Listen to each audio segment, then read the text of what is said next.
You'd have thought he's happy to be back, but clearly not. Morning, everybody. It's the 8th of December. We're Signal Centre Talking Ball. I'm Joe Neighbour, and I'm joined by Ian Coleman and Steve O'Hare. Good morning, guys. Morning, lads. Morning, mate. Morning. All good? Yes. Yeah. Excellent. Missed me yesterday? Dreadfully. Haven't watched it. Steve missed you in the morning. Yeah. I missed you. I missed you during Talking Ball.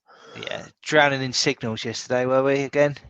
Yeah, I did manage to get up actually for you though, E. I did manage to get up to show on Friday. Yeah, because you knew I'd ring you though. If you hadn't. Yeah. Excellent. No, cool. So, yes, what's going on with the news today? Looks like the first administering of the COVID vaccine was done this morning. I don't know if you guys have seen that on the news and on Twitter. It's in hospitals, isn't it? They're lining them up. Is it hospital patients first?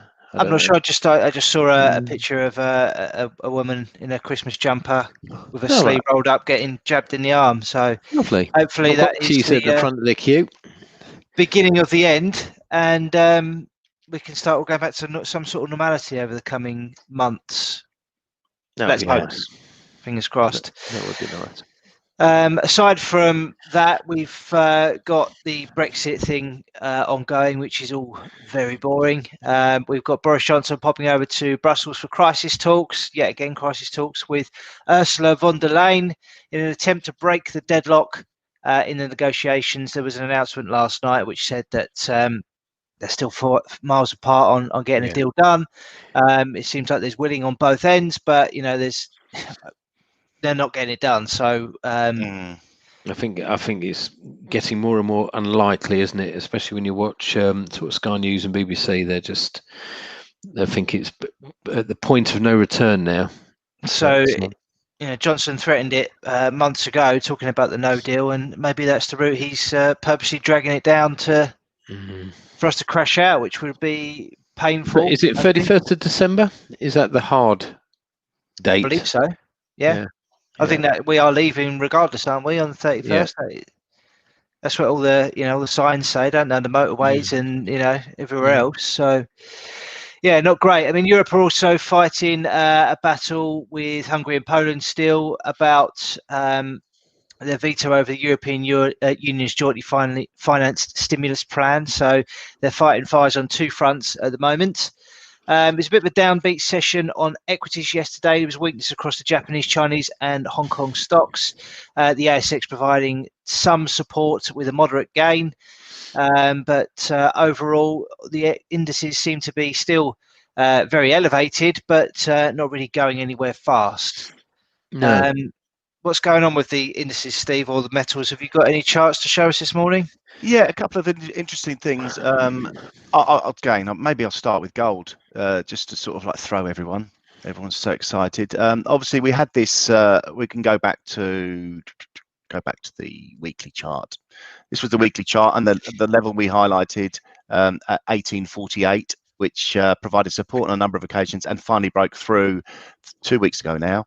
Last week we made headway back up to it. It retested, and again retested yesterday and the day before, and looked like it was going to hold.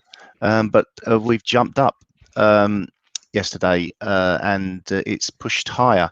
So we're above now the 1848. That was support turned resistance. Now resistance turned support. So we'll be looking to buy dips towards this 1848 level, maybe just. So was that gap open from Sunday night? No, that was obviously it just hasn't picked up the data on this chart, but that was between 2 and 3 o'clock yesterday. Obviously just stops and everyone listening to my rhetoric in the morning, and that sort of like pushed it higher. So yeah, it looks pretty positive on the gold front. Obviously, as you know, we're long term, we're quite bullish of that, and the silver. From the indice perspective, again, we're at sort of quite interesting levels. Previous support resistance here, the 65.15 level has been broken by FTSE, although that's a hanging man candle from yesterday. Looks like today we've pushed on a little bit higher. The higher the day today is 66.01. I think we're looking to buy a break around them elevated levels, but we've pulled back in overnight, and we've sort of like held around the 65.15 level. Again, that was a resistance level, and it's now a support level. And in the last hour, we've seen a bearish a bullish outside candle, and you've got this Ichimoku cloud support on the hourly chart. So that's quite positive for the FTSE. So indices, yeah, looking good on that front. On the hourly chart, on the DAX, we've seen this move lower from the 1st of December to the 3rd, that's last Wednesday, and we saw the spike higher, which rejected, come down, and it's formed a bit of a head. So this potentially could be a reverse head and shoulders. You've had the sell-off from here up to here, maybe up to somewhere around here before we go higher. So let's look out for there. Again, the last hour we've seen this bullish outside candle. So if we close there in 8 minutes time, that's positive. And again, we're pushing above the Ichimoku cloud, which is an indicator I really like.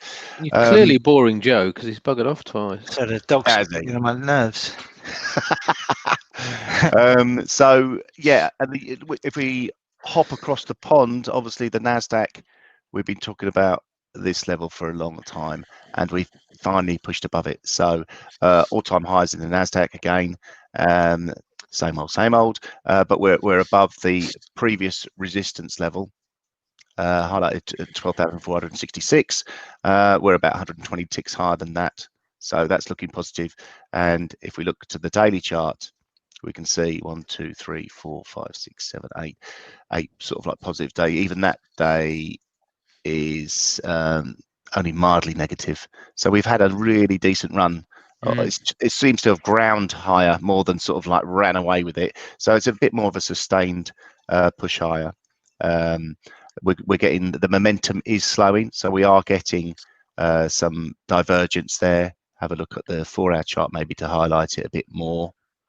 You're seeing the sort of like the MACD at the bottom here slowing down as the prices are pushing higher. So that's bearish divergence. So it is a bit of a warning that don't get too carried away with this move. It could do with maybe some form of correction before maybe the real push higher continues. So yeah, that's about it on the stock and commodity front. Thanks, Steve. Ian, you need to share your charts so we can see them. Assuming you've got some stuff to show us today. I'm Mr. Confused, more confused than normally. Wow. So, yes, really throwing that out there. I've got lots and lots and lots of lines on charts today. Dollar index. So when me and Steve were having the chat yesterday morning on this 8-hour chart, this we had a lovely green candle, and it was right on the highs when we were doing talking ball, and I went, there's no way that's going to reverse. I'm buying dollar index, and of course it ended up closing with a doji and reversed all the gains that we saw. So what I've been trying to find, and you get smelly fingers if you pick bottoms, is where this dollar index is going to reverse. And we said this yesterday, 261.8% fib at 90.63, and then we had doji style candles, and it was looking like yesterday that if we closed up where that 8-hour candle was, that we were going to get a morning doji star, but we haven't got that because it didn't close up there. So I've sort of had a look over at because obviously I'm thinking that dollar's going to go higher on safe haven, so buying dollars for safe haven, and whether or not these indices are actually finished. And when you go into, this is the Dow 30, sorry, the Dow, and there's nothing really until we get up here. So that's still highlighting potential last phase, if you like, of this formation. And then if you go to this chart, which is the S&P 500, again, it's looking like we could just see one more spurt to the upside before we get a potential reversal. So I've had to rethink the dollar, obviously too late for yesterday's trade, clearly, but it's got me nicely confused. And if you look at this, this is why I've got this hideous chart here today. So we've got two potential patterns. If it breaks this high, which is at 91.23, then we should run up to here. If it doesn't break that high, then it's likely to make new lows, and we've got a support level here. So at the moment, completely in no man's land. And I looked at this morning as well. I thought, well, what can drive the dollar if it's not going to be risk on, risk off? And these, obviously, if you get 3 stars, then it's a market moving release normally, but that's energy. We've got JOLTS job openings tomorrow, but again, that's not normally a market moving indicator. Then crude oil, which won't move the market.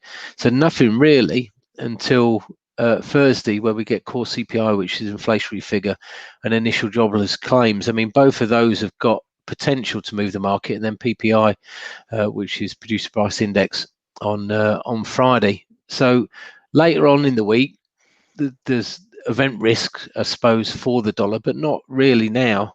And I'm just wondering whether or not we're just going to get that nasty intraday chop up, which you normally get just before a decent reversal. And even this morning, that dollar index was moving higher in a nice green candle, and again it's completely reversed, and that's a bearish outside candle now on this time frame. So really in no man's land, and I think buy dips or buy a break. And when you reflect that back onto currency pairs, I still like this on the weekly chart, this confluence at sort of 121.50, 121.55 at the moment, and we're only the second day, and we've got a sort of doji style candle, which just highlights that we're not going anywhere. But if you go to this chart, again, sort of if we break the highs, then potentially selling into rallies, but keeping an eye on that dollar index because it could sort of extend a bit higher. And if it breaks this low, then potentially started the next wave lower. So again, sort of no man's land. Cable had a really good obviously push lower yesterday morning on the back of the trouble with Brexit, and then we had a really decent recovery. Again here, sort of 88.6 is potentially a resistance level because we stalled close to 50%, but if it breaks there, you could get a move all the way up to here to sort of 137. So they're not, for me, there's no sort of half decent setups. Dollar Swiss, there's a nice confluence area here, 88.57. It's a 127.2% extension in the 1 hour time frame, and then I think it's this time frame daily chart, that's a 261.8% extension level there. So again, but then dollar Swiss, do you really want to be playing dollar Swiss if it's playing risk, because they're both risk currencies? So it's all a bit, if I can be crude, it's all a bit shite at the moment. There doesn't seem much potential for any big move in anything, does there? So no. I think, you know, I mean, maybe if you look at, we should shorten up our ranges a bit, maybe. If you look at dollar yen, I mean, that's sort of 2 weeks. It's just, all right, you've got a decent move upwards and a decent move down, but it's just in a range. I think the long-term picture on that is still bearish, but trying to pick your entry levels is nigh impossible. Even looking at oil, we had that decent cipher pattern on oil, and that's gone nowhere. It's just gone sideways. So I'm struggling to pick direction, put it that way. I mean, even here, this is euro yen, this lined up on every single time frame, and the move lower has been crap. So I think we're just gonna chop about, to be honest. Yeah, it's been the case for a while, it seems now, and you know, it's probably most prevalent in what we're seeing with our gun to the head stuff, because we just can't pick a winner for love or money with that at the moment. Yeah. It's really sad state of affairs, given that, you know, there is so much chop, so much sideways movement, that we're not getting any follow through on anything. We're getting some positive sort of setups from a technical perspective, but nothing is paying off for us at all. I mean, look at that, you know, we're in this drawdown phase from that peak that we saw in October, and since then it's been, you know, a pretty sharp decline, really. So Hopefully we can get back on track with something. As I mentioned there, I think it might be a case of us having to try and shorten up our ranges a little bit, because there isn't the big moves that we're the sort of pinning our hat on to try and get back on track. So absolutely. Anybody got anything today? I'll go. Go on then. I did have it pinned a few minutes ago. Ian talked a bit too long as well. Always. Sport it. Yeah. But I'm going to buy FTSE based on the back of what I ran through earlier. 65.15 for me would be the stop level, which would be the previous resistance, now turned into support. And I was getting long at 65.45, which made it 3-to-1. But anyway, I'm changing that because the live price is 65.51. And I'm going to go for, I've got to go for 2-to-1 just to be consistent. But yeah, the main level to look at is this break. If we do get a break above 6,600, I think you'll get an extra push higher where stops will be triggered, and could potentially make my 2-to-1 area quite decent. 66.23, that is. I don't know if I'll need to go back to. Do I need to go back waffling just to ruin my trade as well? Yeah, I'm just hopefully. Yeah, it's just but yeah, a bit more time. This will see us push above this 61.8% fib, and if we push above there and close above there nicely, next target is around about the 69.75 to the 70.63 area. So yeah, that's me. Right. Hopefully I've delayed just it. confirm those levels again for me, Steve. So you're buying at 65.51, stop 65.15, and your target was 66.23. Is that right? 66.23. Yeah. Okay. 2-to-1. It worked out, whatever it said. Lovely. Okay, Ian, what you got? I'm going to go risk on, even though I don't like it on a long-term outlook, but I think short-term I've got to take it. So I'm going long of New Zealand yen counter trend at 73.34. I'm going to target this confluence area here, which is the 73.66, and I'll place a stop at 73.24, which just gives me just over 3R. Okay. What was the entry on that? Sorry, 73.34. 73.34. Okay, I think I'm with you on that. I'm looking also at the New Zealand currencies, and I'm looking versus the dollar today. So I'm going to go buying New Zealand dollar, US dollar, hourly chart, bullish channel, bit of a pullback, nice bounce, sort of in and around this area today. Over the last hour, we've posted a decent looking bullish candle, which you can see just there. So expecting a continuation higher. We are currently at 70.46. I'm going to put a stop loss at 70.24. Target a move back to these swing highs at 71.0. Well, the high is 71.04. I'm going to go 71.03. So 2.37 R on that one today. Just looking for a continuation higher. Good luck. Yes, good luck to you too as well. In terms of data due out today, as Ian mentioned, we don't have anything particularly market moving, but we do have some data out from Europe. We have Eurozone GDP at 10. That's for Q3, estimated to fall 4.4 year on year and rise 12.6 quarter on quarter. Then we've got the German ZEW index figure at 10 as well. Economic sentiment index is expected to fall to 35 from 39. And then after that, we don't have anything impacting the US session of high impact. We have to go to 11:30 p.m. tonight for Australia Westpac consumer confidence, where the index is expected to fall to 105 from 107.7. So that is pretty much it today. Relatively quiet day for data, and we are all keeping eyes out for and ears out for what's going on with the Brexit chats between Boris Johnson and Ursula von der Leyen today. They're scheduling a face-to-face meeting in Brussels, which hopefully will yield something positive from it. We don't. Okay, yeah, it probably won't, but we can hope. No chance. Yeah. Okay, let's wrap it up for the day. Have a good one, gents, and we'll be back Cheers, tomorrow morning. Lovely. Yeah, enjoy. Bye.